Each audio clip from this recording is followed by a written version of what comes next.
Welcome to the Pack, your gateway to the world of Patricia Briggs and the Mercyverse, where shifters, vamps, and fae rule.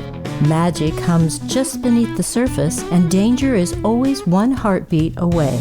Now, let's run with the Pack. Here are your hosts. Welcome back to episode number 4 of the Pack Podcast. I'm Greg, and along with me, I have my London correspondent. That's official sounding, isn't it? It is. Say hi, Hasna. Hi, Hasna. And from the great state of Canada. Oh, no. No. The Great White North. Here we are. The Great White North. Let's say hi to Linda. Hi, Linda. Hi, all. This is the Patricia Briggs Pack Podcast. And guys, I got to tell you, I am just so stoked about Patty's brand new book and the reaction that people are getting to Blind Date with a Werewolf. What do you guys think about it? Love it. I love it. I am loving the reactions. But then it's a seal. It's a seal. Everyone's going to love a seal. He knows it as well. That's the best thing. And really, I mean, if you haven't read any of the books, it's a good jumping off point. It's a good starting point.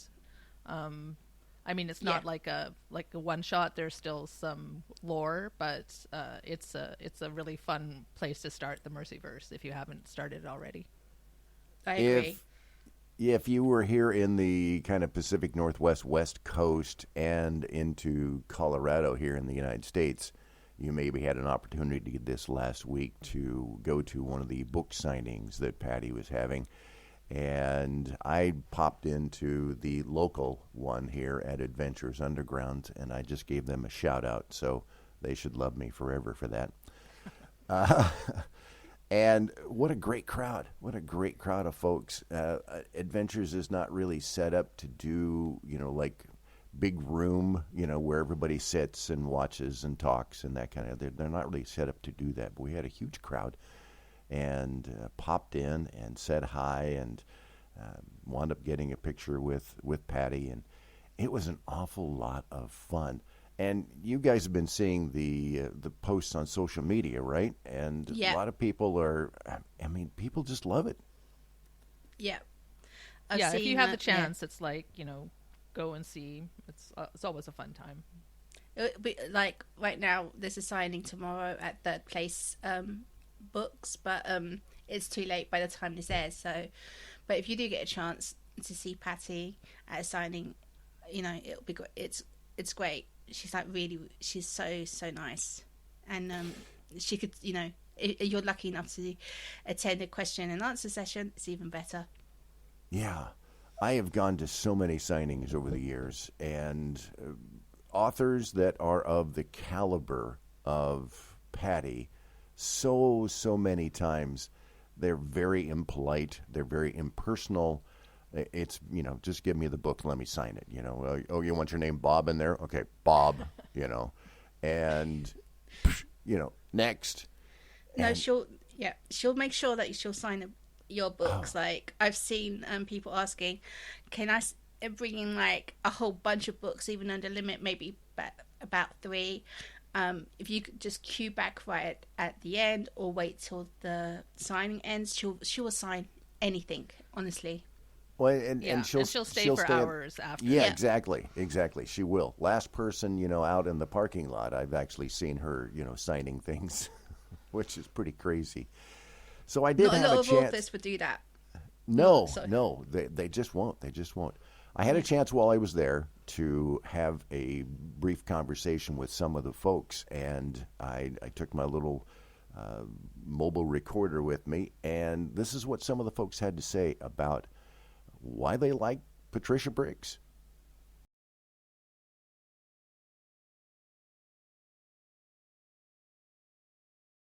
Your first name is? Danielle. And you are? Dan. And your husband too, Danielle. Yes, I am. Yes. Okay. Talk to me a little bit about reading the books. What is it about Patty's books that you like so much? I've always liked the werewolf genre, and it just, for me, it it was kind of the connection to the fact that living in Washington State, I knew the places that she was talking about. We've been there several times, and so it was fun, and the connection was really great. I love the werewolf genre, and so they really connected that way. So my question I always ask everybody is, are you more werewolf? Are you more vampire? Are you more fae? Are you... Gosh, that's a really hard one, because I could go all of those. I mean, I guess I'd be more were-cat, because I am a cat person. I love werewolves, but I would want to turn into a cat if I could, or a were-cat. So you've got to read the new book yet? I have not read the new book. You're going to like it. Well, I'm looking forward to it. What's your first name? Sandy. Sandy. What is it about Patricia Briggs, Mercy Thompson, Alpha and Omega, everything that you like? I like that Mercy is so independent. If she can do it herself, by God, she's going to do it. And I think that she is who she is, and she doesn't let anybody change her, even if they might try. She's true to herself. And that is important, and I think it's important to teach young girls that you can be who you are. You can be a mechanic if that's what you want to be. You don't have to bow down to anybody. You just go and do your thing and be proud. Nice. I always ask the question, vampire, werewolf, fae, what do you think? What are you? I would like to think I'm more of a random shifter like Mercy, where I'm just different. Yeah, see, I had an ad coyote in there. I suppose I could have, thrown that in. So just random, huh? Yeah. Okay, well, then you're going to really like the new book. I'm very excited. I have the hard copy now, and I have also downloaded the audiobook. So I will be listening to that tomorrow. So I'm very excited. I've read all of Patricia's books from the beginning, and I just love her writing. Tom. Tom, all right. Let me have it. Okay, I don't really read a lot of fantasy, but I buy everything Patty writes. So that's what people love about Patricia Briggs. They love the characters. They love the story, and that's why we're here, right, guys? Exactly. Mm-hmm. It's the world. It's the characters. It's the plots. It's such a rich and imaginative world. So we talked briefly this last week. We text each other like during the week, and it's like, I know you guys talk all the time, but we're talking about what do we want to talk about for this episode. And because it kind of happened around the Halloween season, we decided we wanted to go into the spookiest, the eeriest, the weirdest, and maybe the most chilling. Does that work for you guys? Yes. That's a good intro. So, I'll start. I got to tell you, this is kind of a Tilly scares the crap out of me. Yes. Okay, yeah, I can see it. Yeah. Okay, I have this weird thing about kids in horror films. Whenever there's a kid in a horror film, I turn the TV off because I can't handle it. And you get somebody, some power that has this all-consuming power that Underhill has, and you put it in the form of a child. And I got to tell you, whenever Patty writes about, I tend to skip a lot. Well, yeah, she's Doolally, but Doolally in a bloodthirsty way. So yeah, it's like the Damien effect, the Omen movies. Oh yeah, like the creepy kids. I totally agree. Get you on that. It's like Yo-Yo Girl as well. She's freaky. It's like when we first meet her in what is it, Iron Kiss? Yeah, Iron Kiss. Yeah, where we don't really know what kind of character she's like, so she doesn't. The more that we know her, she doesn't give off that kind of creepy vibes that Underhill does, but just the fact that she chooses to be a child as her glamour when she could be anything else, to just give that kind of barrier of innocence where she's really I'm powerful. Cute. Yeah, I'm cute. Innocent. I'm harmless, but I'll rip your neck out. That's the creepy part, I should be doing a creepy laugh at this point, but Tilly would be more like, I don't know. Also the idea of her playing whatever creatures or torturing whatever creatures that she has trapped with her in Underhill. That is scary. She just seems mad. There's a level of madness to her that's, not fixable. Yeah. No. And if you don't play just the way she wants to play, that's creepy, okay? Yeah. And there's repercussions there as well. She'll get you. So worried a little bit about Aiden going forward with how fixated she is. So I don't think she'll, want to let him go. But I guess we'll see what the future holds. And the fact that now there's a door in the backyard. Yeah. Poor Mercy and Adam. They've got neighbors from hell. That's not kind of the landscape I was going for there, okay? What about you guys? Linda, what creeps you out about her? What's the spookiest, eeriest, whatever? I think, for me, like in the beginning, it was the vampires. Like they freaked me out. Like I think Wolf, especially in the beginning. Oh yeah, Wolf. Speaking of crazy, there's quite a few crazy characters in books. Yeah, but especially I think that moment in Bloodbound where Mercy's looking to for a vampire to kill, and she finds Wolf by accident.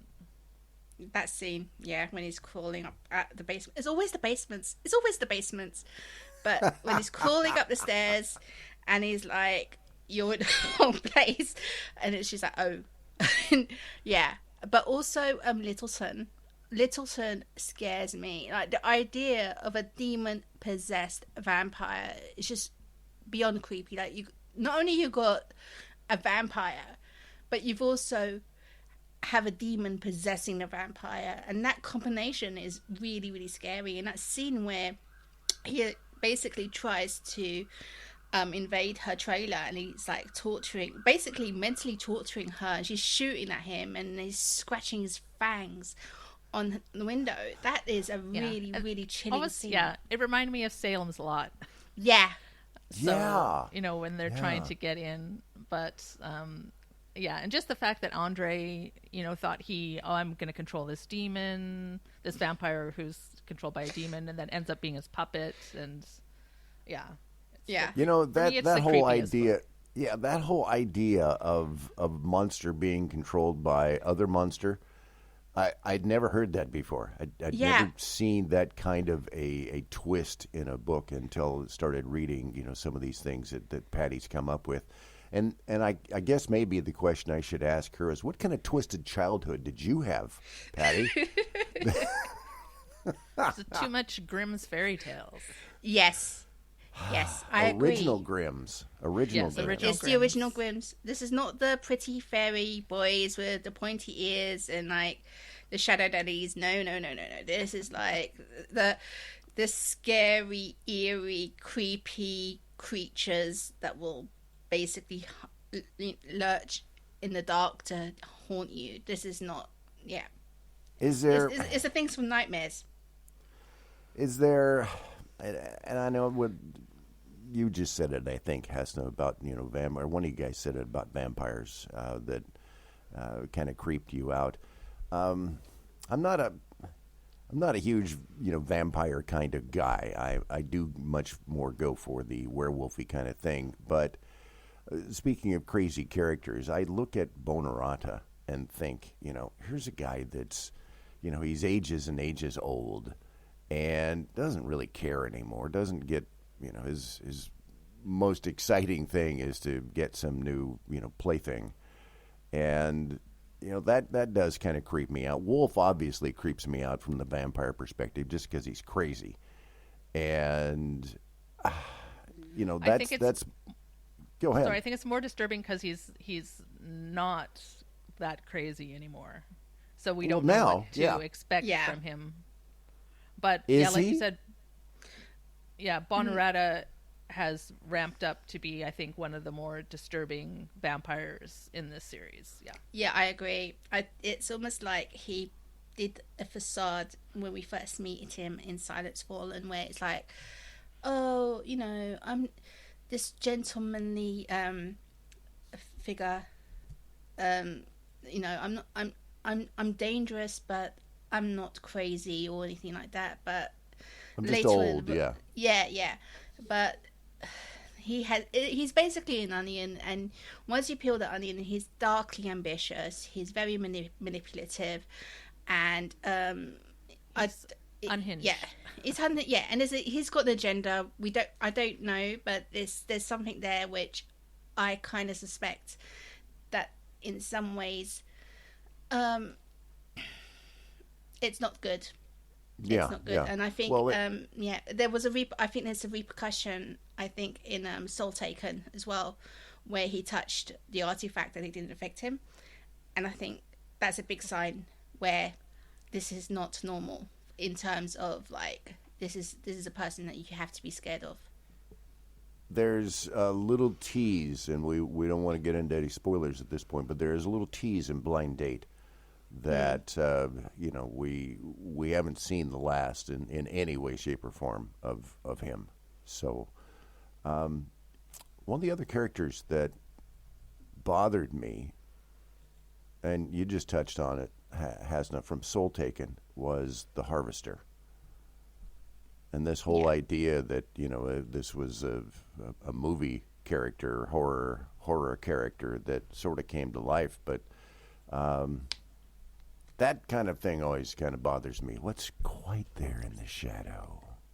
Slasher is like I loved how kind of Patty used like the urban legend slasher horror movie elements to it. It had that feel and tone. Like every book with the big bad, as you can say, there's a tone and feel with each creature or supernatural being, and some can be really, really scary and creepy with horror elements, like Wild Sign with the H.P. Lovecraft. That's like we could touch that later, but with Soul Taken, it was like, with the young kid being murdered, and it had that kind of like teen horror slasher movie feel to it. Mm-hmm. At the same time, drawing more into the ongoing arc with Bonarata and Wolf. So I really like that feel. Linda, you're being awful quiet back there. Did you get taken? No. I'm Was just your absorbing. soul taken? Getting lost into. I think that's, it's, for me, like, it's the unhinged vampires, but it's the black witches. Yeah. Like, there's no redeeming a black witch. I mean, once the ambition has taken hold, once they've crossed that line, you're not able to cross back.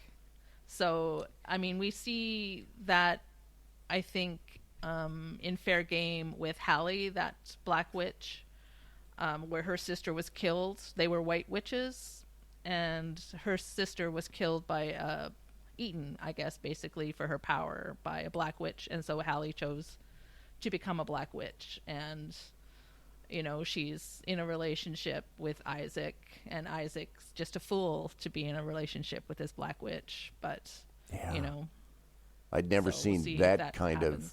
Yeah, I'd never seen that kind of thing. I think either. he also faked the Fae as well, so he's not exactly smart. No, just a young foolish werewolf.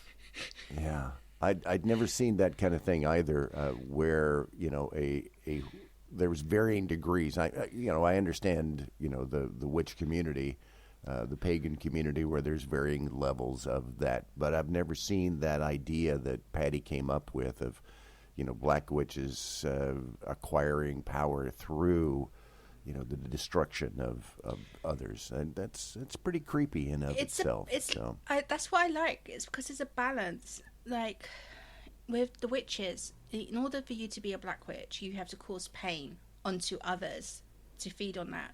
While a grey witch, they like Moira, in the Alpha and Omega series, she actually has to hurt herself to gain power to make spells. But white witches, it's just like it's a general thing. It's like a balance, and you could say the same thing with vampires. To feed, they feed onto others. It depends on the moral of the vampire itself. So if they're like really, really evil and dark, they don't care if they're like torturing their sheep in order to feed. Well, vampires like Stefan, who would feed on with his sheep, and he would take care of them. So it's how you treat the people who are vulnerable to you, who if you've got any kind of power. But for the vampires, is it not just optics in this day and age where they can't revel in the blood orgies that they did back in the day, where no repercussions, where no one could see them, so they're just trying to, I think, building up to a point where I think, and this is my pet theory, where Bonarata will try to bring the vampires out into the public, back into the the werewolves power have that they moment. Yeah, so that it'll be this big public reveal that vampires exist and we're so altruistic and we'll help these people. But, he wants to be that kind of, face of the vampires for the world. I don't think it's going to work out that way, but because it kind of... You don't think? No, because it kind of leads up to another scary scene in Silence Fallen, where you... again, the basement. Patty has a thing about basements, where Mercy is kept in a cage, and we discover there is a way to turn vampires really, really quickly, and that's not a good thing, because they basically become insane. So there's Mercy trapped with a golem that's gone crazy and basically ripping the house around them, and at the same time there's like chained insane vampires, and the knowledge, if that comes out, that's a really, really bad thing. So if Bonarata does this and this somehow happens, it's not a good combination at all. That's actually really scary. We kind of got this like 28 days later element coming out. So that's kind of like percolating in the background, I think. Yeah, but I think that magic is, that's lost. When that witch was killed, when Mary was killed, her magic to do that. Well, I guess you don't really know that, but that's an assumption. There was a line where secrets are supposed to be secrets, but somehow secrets come out. So But there weren't any other witches there other than Mary. Yeah, and it was a mistake to make her into a vampire, just like it would have been a mistake to make Elizaveta into a vampire. Oh yeah. And there is and there is this thing, there's this theme in the books where if you're born a supernatural being, like if you're a witch and you become like a werewolf or you become a vampire, that's actually really, really bad, because we see that with the vampires that had those witch-born abilities, like with Wolf and in Bone Cross. But we also see that in terms where it's mentioned, like with Bran, who is the son of a witch. That's not always a good thing in terms of like, if they don't have good intentions, they could use that to hurt people. Sure. So that's interesting. It's always something really creepy. It's always something really chilling and eerie and spooky when you can check out all the different characters that Mercy has. And she's come up again. We touched on this in our bonus episode, and we'll talk about that here in just a second.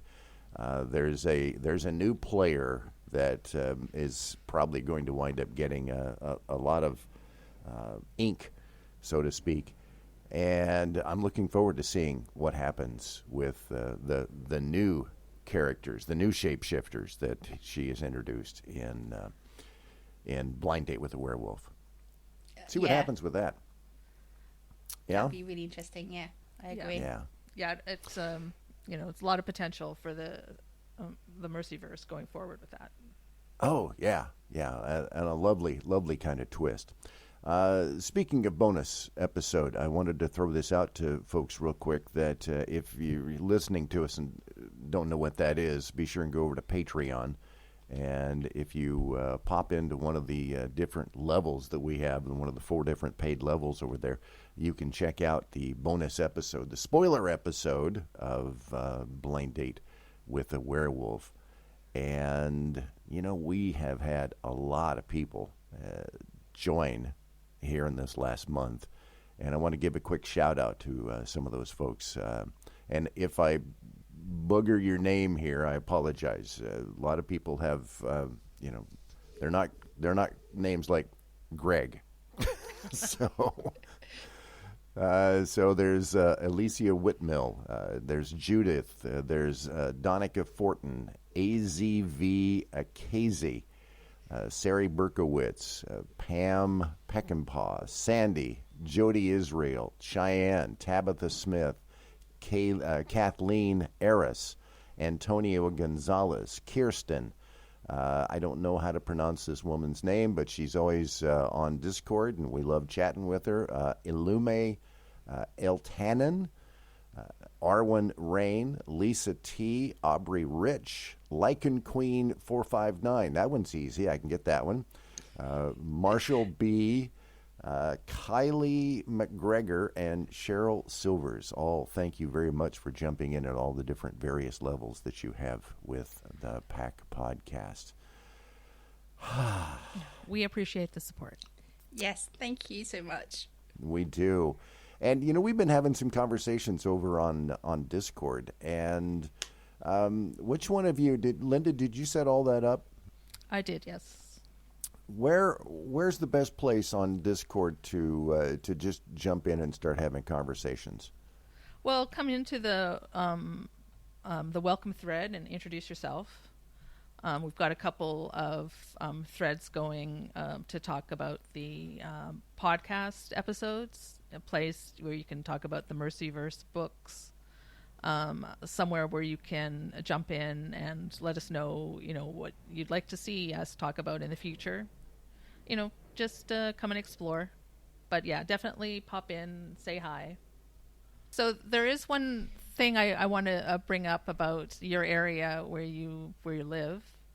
Yes. There's a chat in 2010 that Patty mentioned the Finley ghost, and that yes. That maybe that was something that she would dip into.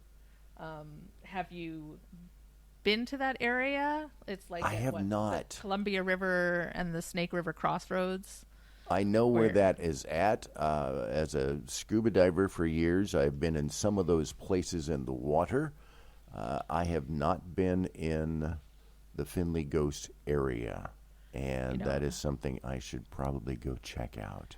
Yeah, and I think that Columbia River itself holds a lot of secrets. So I find it to be, it's just that, that running water that kind of holds stories that, just a little creepy. So there are a number of those kind of stories from this area. There is one story about the sheriff for the city of Kennewick back, and I can't remember the dates, but this is like Old West stuff, the end of the Old West, and how he was checking out some bad guys, and they wound up shooting him, and whether his ghost still haunts, that thicket of woods.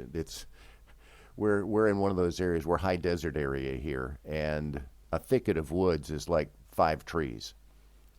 So it's not like it's not like you're going into the woods. The woods is 5 trees. There is also, of course, the Hanford site, and the Hanford area that took the 1940s. It's the reason why the city is here is because of the 1940s, the war, the bombing. One of our sports teams is called the Bombers here, and some people think that's great, some don't. So a lot of people connect that with the spirits of those that maybe were killed in that kind of thing. It's kind of a whole creepy sort of area up here. Yeah. So if you ever get the chance, come see us. We'll creep you out. I have been there. But Butte, Montana, I think when Patty talked about it in the first podcast, down in the mines, and, the fairy gift story where, there's a lot of creepy stories around that time and that creation of the mines and things like that. There's always a good ghost story, and I know that Hasna lives in. What part of London do you live in? I'm not comfortable saying that, but the whole of London is kind of like there's all different parts. There's north, there's south, there's west, there's east, and there's old cemeteries. There's you've got like the Tower of London, apparently, where the ghosts of I think it was Anne Boleyn. Richmond, I think as well. It's all different areas. His stories. If anybody mentions Whitechapel, of course you know what they're talking about. Oh yeah, Jack the Ripper. Yeah. Yeah. So yeah. So I think we all. How about Victoria? Is it one of those? We love a good ghost walk here. There's always a ghost story. I think wherever you are, it's like there's always some local, murder that's happened. And it doesn't have to be an old one, It doesn't have to be an old one. It can be a relatively new thing too. So, all right. If you want a good creepy story, be sure and pick up a Patty Briggs book. Creep you out. She's touched everything, really, like from zombies and vampires and ghosts, monsters, all different kind of monsters, werewolves, fae, creepy fae. She touches everything, yeah. She really, truly does. Yeah, I can't wait to see what the next big bad is. Yeah, that's always the best part is what's going to happen next. I don't know. All right, be sure and check us out on Patreon. Go over there and check out all the different paid levels, the pup level, the pack member, the alpha, the walker, and of course we'll talk about you just a little bit on the podcast. And if you get a chance to go see Patty when she's out and about doing a book signing, be sure and drop on by and do that. Can I just add, regularly check her website. There's the appearance page. So there will be probably a book tour next year, and she'll probably attend several cons as well. So if you check her website, every couple of weeks we update it regularly, so you'll find out where she will be, or if she's going to be attending a con like Dragon Con, or if there's going to be a book tour. That's the best place, because even if we post it on social media, not everyone will get that on their feed. Right. Unless you check. Right. Okay.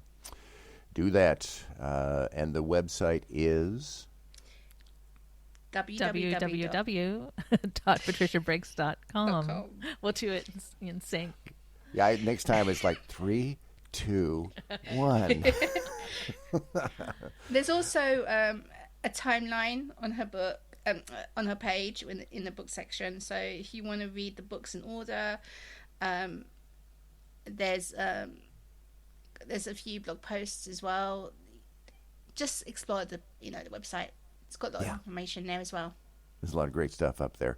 We're kind of discussing what we're going to talk about next month on the podcast, and we're not going to disclose that at the moment. But we have some great topics that we're throwing around about. If you have some ideas about what you'd like to hear us talk about, be sure and pop over and let us know what you think. We'd love to hear what is going on. And with that, Hasna, thank you so very much.